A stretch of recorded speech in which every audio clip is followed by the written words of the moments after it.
mipango mingi kuhusu sehemu hii, lakini kwa sasa leo tumefika hapa ili kutimiza yale mipango yote tumekuwa tukipanga, hasa kuhusu mambo ya Special Economic Zone, mahali ambapo tutatengeneza bidhaa kutoka raw materials ambayo itatoka hapa Kenya, na tutaziuza mali ambayo itatengenezwa hapa, tuuze katika masoko ya Kenya, masoko ya bara la Afrika na masoko ya kimataifa. Na ndio sababu hiyo tunawaeleza watu wa hapa Kilifi. Hapa tuko na waegezaji, banki ya Afrexim Bank, watu wa Vipingo Special Economic Zone.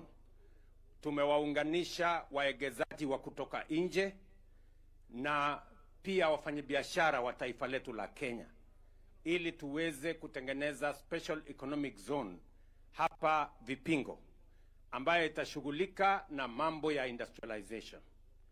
Maneno ya viwanda itakuwa hapa, viwanda ya kutengeneza textile itakuwa hapa.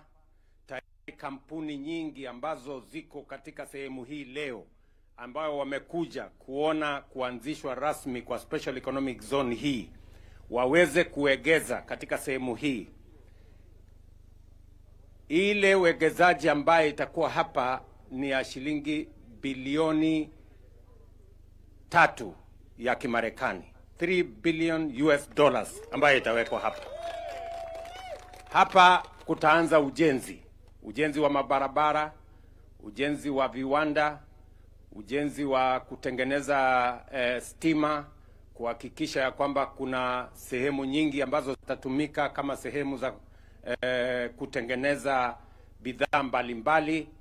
Na tunahitaji watu wa hapa Kilifi, vijana wengi, washughulike na ile kazi ya ujenzi itakuwa hapa, na ile kazi ya viwanda ambayo itakuja baada ya ujenzi. Mimi nauliza vijana wa hapa Kilifi, muko tayari ama muko tayari? Muko tayari? Nasikizeni bwana. Dunia hii ni bidii na kujituma.